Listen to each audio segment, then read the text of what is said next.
Welcome to the 216. We're excited to be joined today by our March changemaker, Bill Conway. Bill, thanks for being on the show today. Thank you very much. It's a pleasure to be here. Yeah, it's a pleasure. We also want to shout out Tarani for sponsoring this month's episode. That's right. You might know Tarani for their incredible flavors that have been behind bars or cafes on kitchen counters for over 100 years. But Tarani believes in more than just amazing flavor. They believe in businesses. They believe businesses can and should be a force for good. Tarani is a people-first opportunity company that uses their bottom line to create opportunities for every member of their team, every cafe, and every partner that service in every community they are a part of. So thank you, Tarani, for sponsoring our March's 216 Changemaker episode. For sure. Yep. So Bill, we're excited you're here today. If people have not yet checked out our Two's Q's segment, they should go back and check out our Two's Q's segment and get to know you a little bit. But I'm excited to get into it a little bit further today. So we found out in Two's Q's you had 12 siblings. You're one of 13 children in your family. Right. Why don't you give everybody a little bit of a background on who you are and just kind of those early years of growing up and what that was like? Well, I was blessed. We had my parents, my dad was, I consider him to be an immigrant from Ireland. Although he was born here, the whole family had moved from Ireland just before that. Okay. And a self-made and a very bright. He ended up in the food business, and then as president of Fisher Foods, which was a Northern Ohio's leading food store chain in the 30s and 40s, and then ultimately was acquired by Gunter's and Giant Eagle. He was a sports aficionado in so many ways, both playing and supporting players in the sports, in the amateur sports world, and particularly, although he was involved as a minor investor with different owners of the Cleveland Indians and the Cleveland Barons hockey team. Okay. But I have a picture of him in the 1917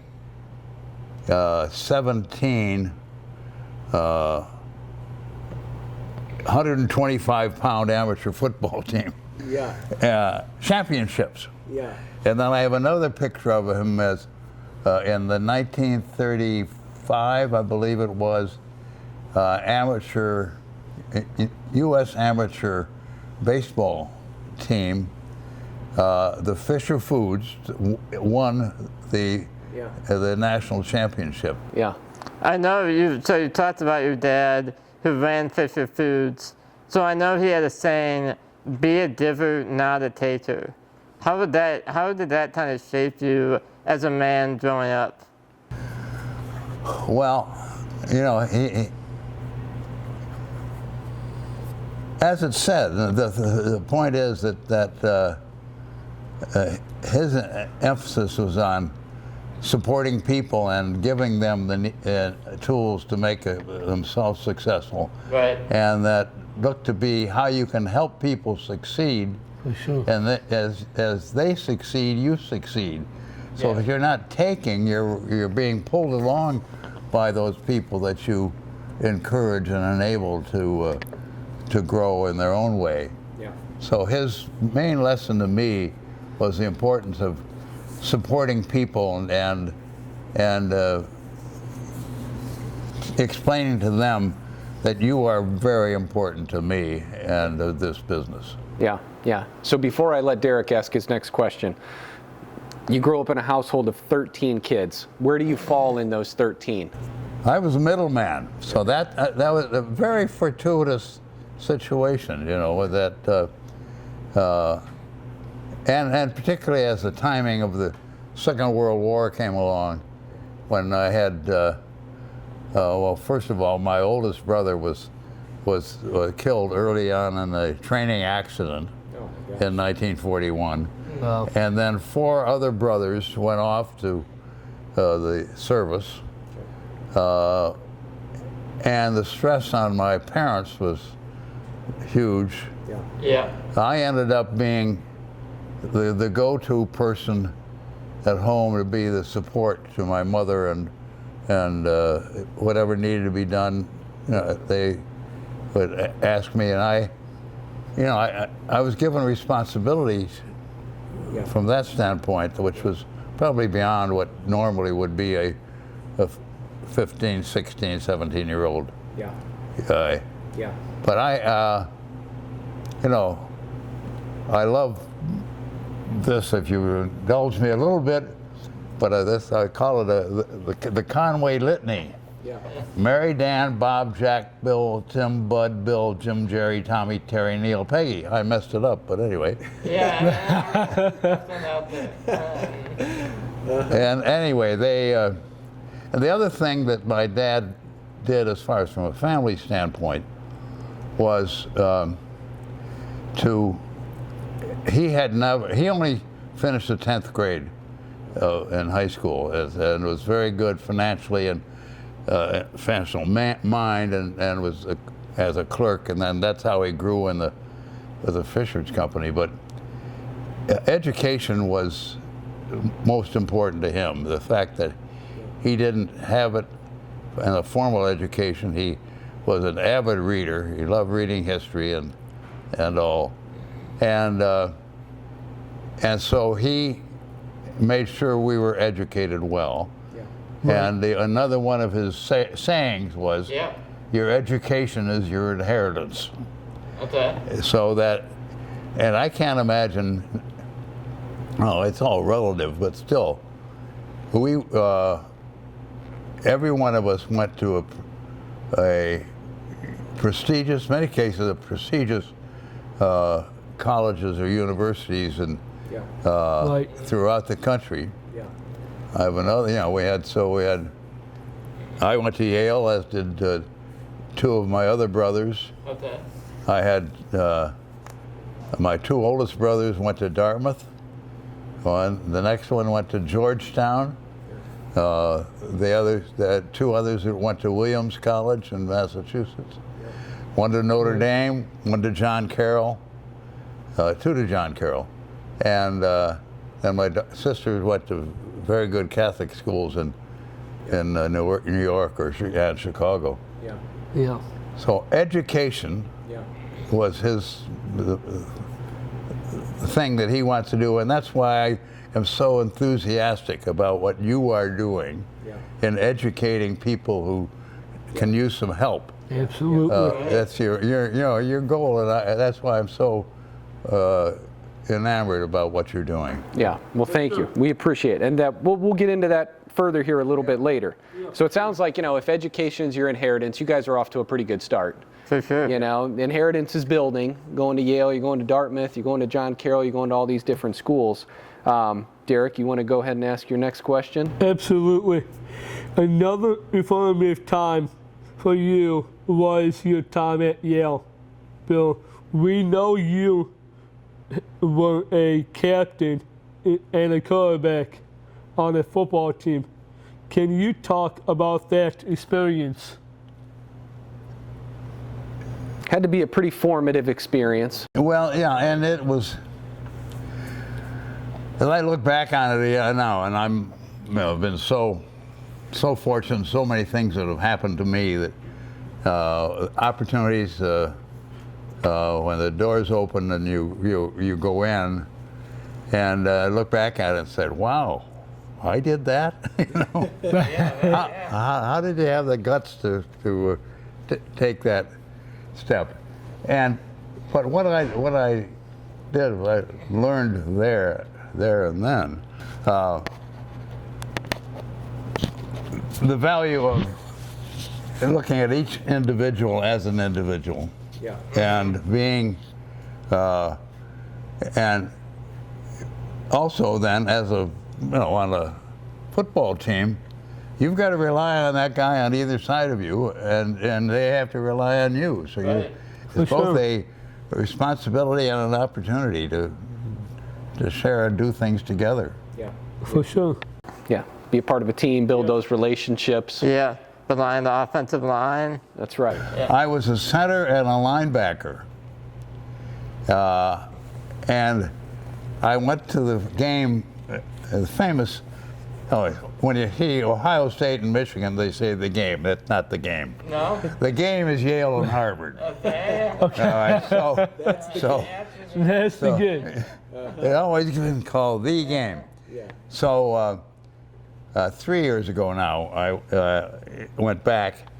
It was the 75th anniversary of that particular Yale-Harvard game. Okay. Yeah. With my team had played. So, and I'll get back to another aspect of it, but the point was that I went and saw that, and I was so engaged that met the team the day before at practice, and I met a couple of people. And one of the things that there were a couple of boys that had the same jersey as mine. My number was 50. So I was talking to the one guy, and I said, "Well, what's your role?" And he says, "Well, I'm a long snapper." Well, all of a sudden it dawned on me. I used to say I played two ways. We used to say we played football when men were men, and you played offense and defense. Right. Yeah. And we only had 40 guys on the team. Now they've got 140. And everybody plays a specialist. So I should try to get this into some sports quiz thing. Who was the only person in the? I'm not with the only one, but one of the few that played three-way football. That's right. Because I was a linebacker, I was a center, and I was a long snapper. And now those are three different positions. Right. So, Bill, moving along after college, we know you initially began working in the steel industry with Pittons Mather and Company, and you were even sent to Australia to help open an iron ore mine. Could you talk to us about your experience with Pittons Mather and Company? Well, it's called Pecans, but that's which is a long-time Cleveland family. There are four companies in Cleveland in the 50s, 40s, during the war, which were very important, supplying iron ore and coal and lake shipping, and Pecans was one of them. Okay. And there was a strong Yale connection. One of the managers had been to Yale. So, so as I was approaching graduation, a gentleman, a friend of my father's, said, "Well, maybe Billy, you'd like to." And I'd been I took engineering in college, and manufacturing, or in this case, iron mining and coal, and all was kind of a logical thing to follow, and that's how I got into that. So I was on a training program with them. I spent 2 months early in my career as a deckhand on one of the ore boats. Right. And then worked up in the mines in Hibbing, Minnesota for 4 years. The point I really want to make is that I found the most wonderful relationship with the average working guy. And they were not impressed that I went to Yale. That didn't mean a damn thing to them. But they were impressed if I was willing to work and help them succeed in what they were doing. Right. And I've got one story to show how wonderful they are. When we were there, my wife Mary had was pregnant, and I had let the various people know. So this one fellow, his name was Rudy Kekich.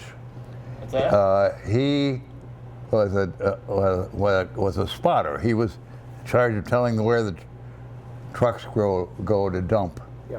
And so he came to me one evening in the winter when we were doing the mining, with a bottle of wine, and he said, "This is for the missus. It's good for her blood." So he had homemade wine that he had brought out. But I mean, to me, that's a sample of, just the innate goodness of just ordinary people, which is one of the things I learned both working on the boats and as a foreman in the mine. And built on that on top of what my dad's example of how important it is to people who really do the work. Yeah, for sure. Yeah. That's right. So, as we were preparing for this episode, in a very, very positive way, we said, man, we have a lot of life to cover here. There's a lot to cover. So fast forward a little bit, after your times at Pickens, it's now 1978. You purchased Best Sand in Chardon, Ohio. At that time, they had only about 30 employees, right? Smaller company. Was it always your desire to come back to Northeast Ohio?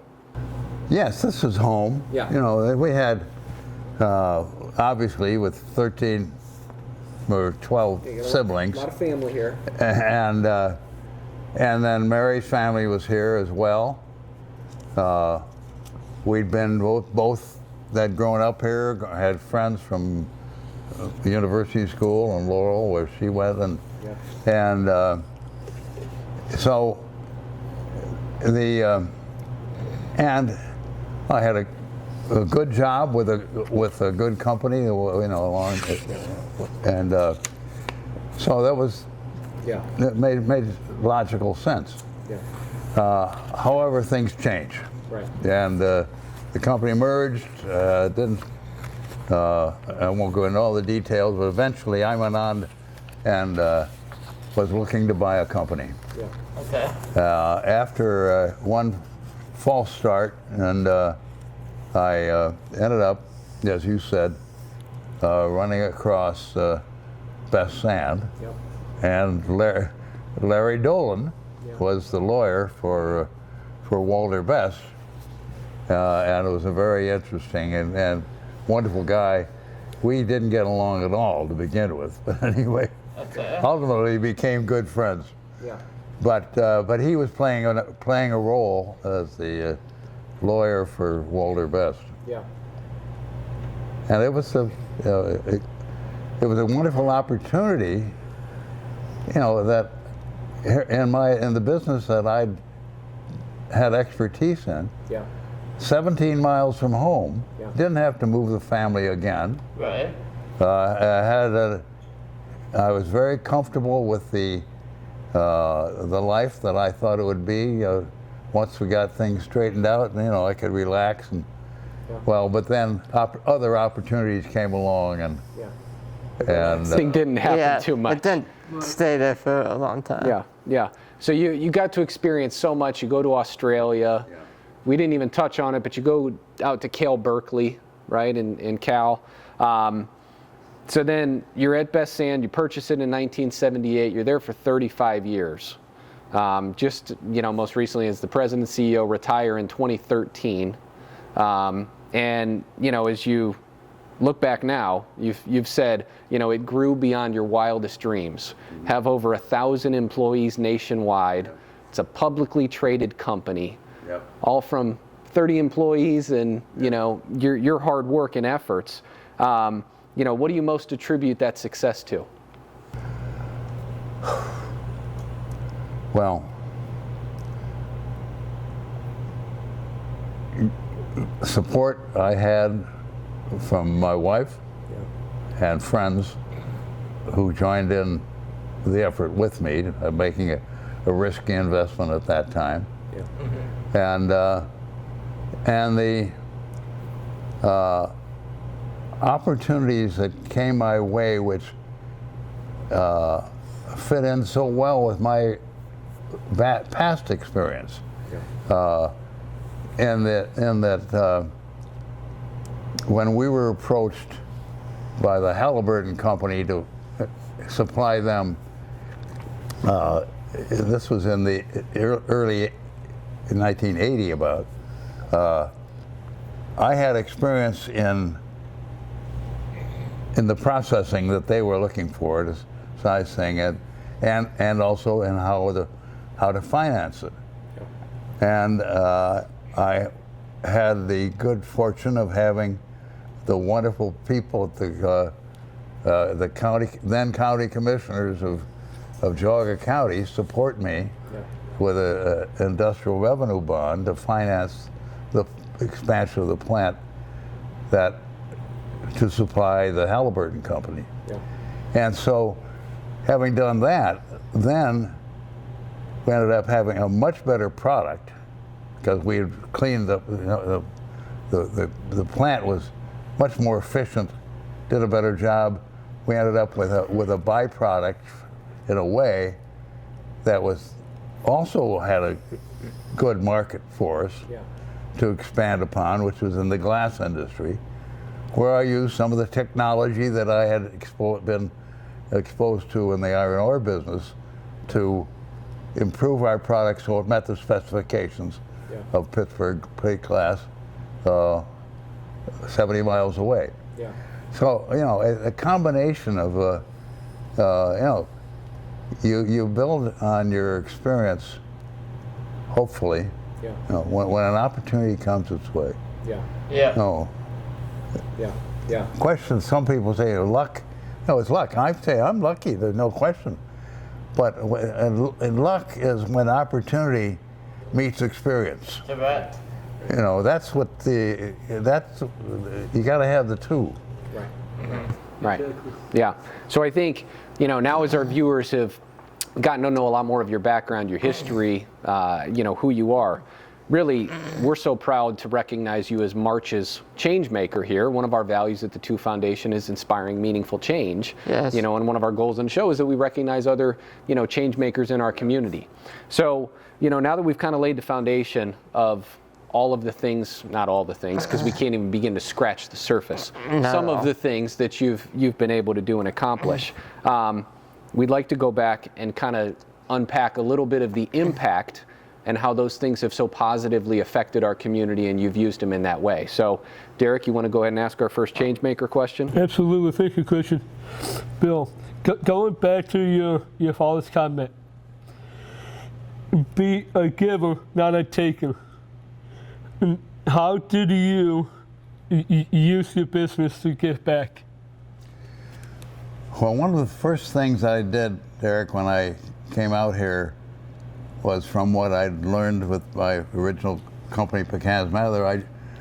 I volunteered with the United Way of Geauga County. Okay. And became very involved there because of the giving aspect of that, and how to grow that was one of the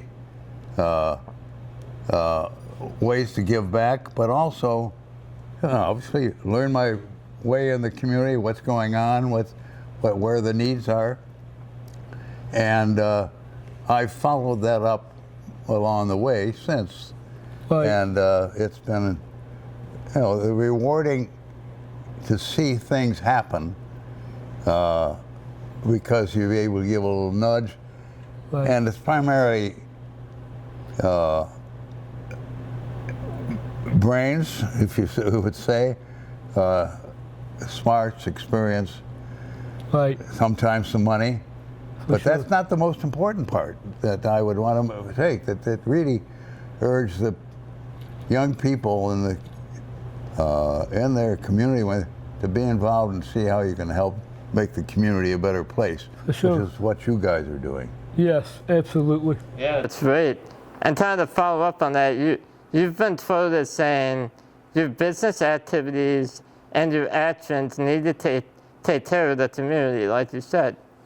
You've obviously created a lot of jobs as you expanded your company, but even further, we know you've been a big part of the Geauga Growth Partnership. Could you talk to us about what that is and why you're so proud to be a part of it? Well, as I had been head of the United Way at some point, and I'm not exactly sure how this happened, but still, I'm happy it did. Yeah. It was determined that we should have a study of saying, where are the needs in the community generally that aren't being met? And and several things we went into. We worked with Ravenwood. We worked with the various organizations within the community, but there was the network of small companies here in Geauga County, which were very much on their own and trying to struggle and find their way. Okay. And we found, and just to say that I've often talked to everybody thinks, isn't it great you're running a company? Well, the problem is, particularly a small company in a place like Geauga, you look around and say, where's that support system? Right. You're it. Yeah. So what we said, well, let's see what we can do to develop a network and establish training programs, conferences, different discussion groups within the community and help each of these companies grow. Hence the growth partnership. But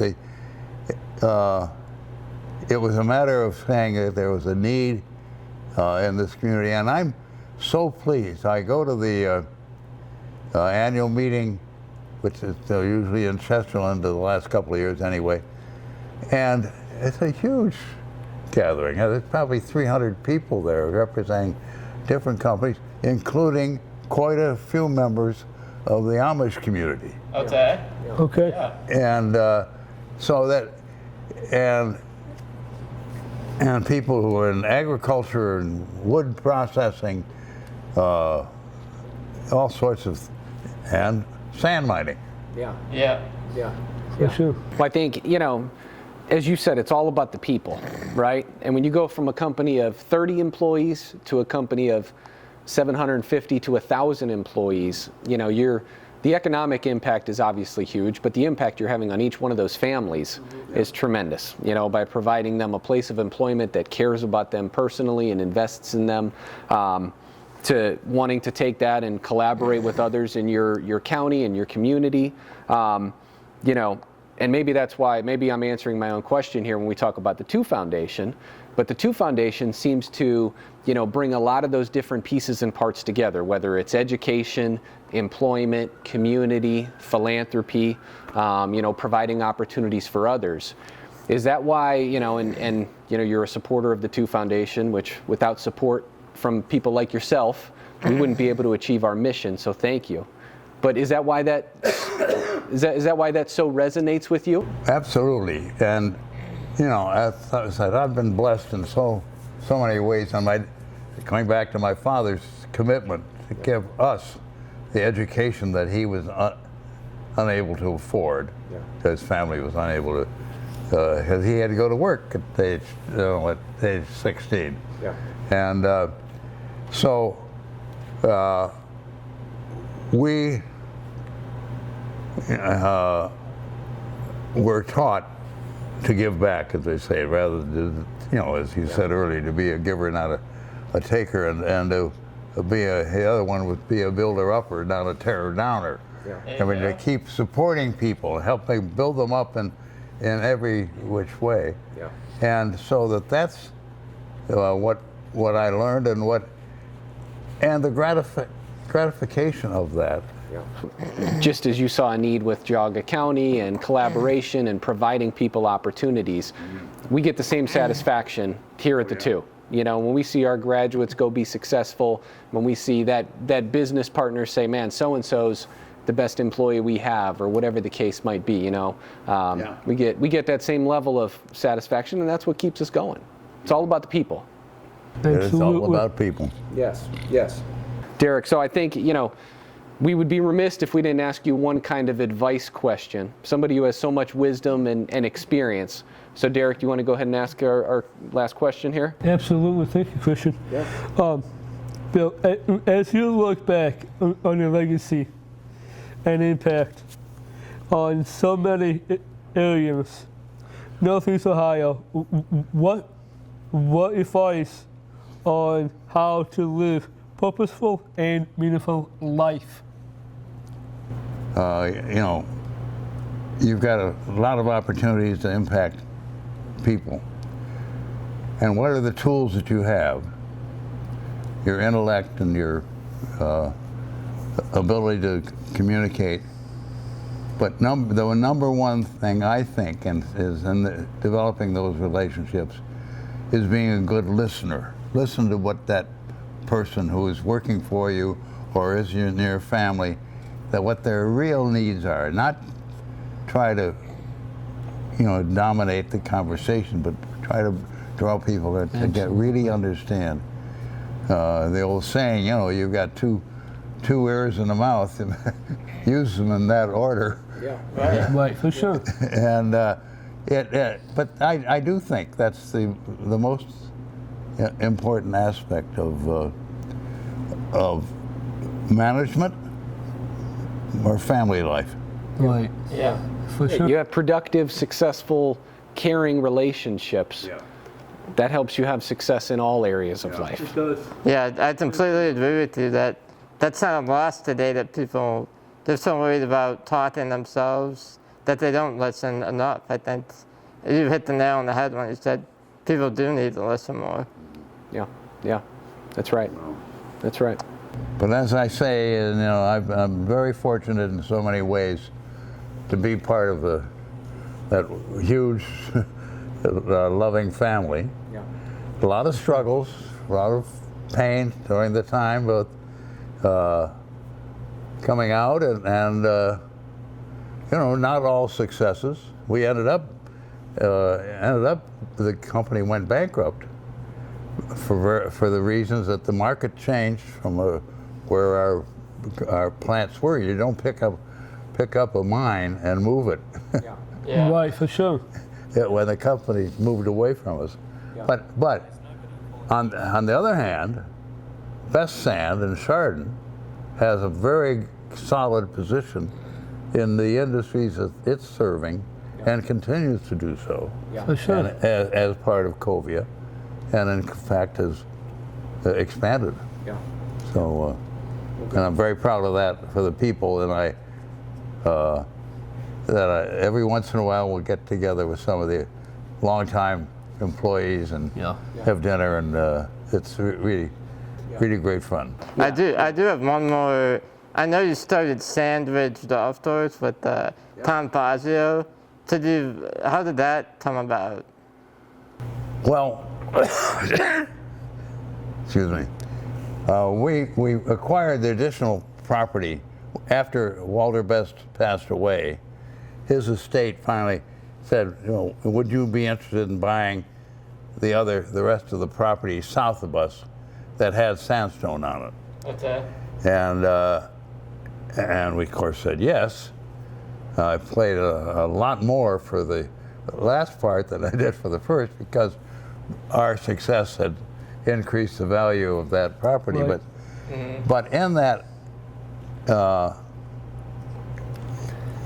transaction, we ended up acquiring a lot of land which did not have sandstone available at an economic price to go to market. So, and so what do you do with it?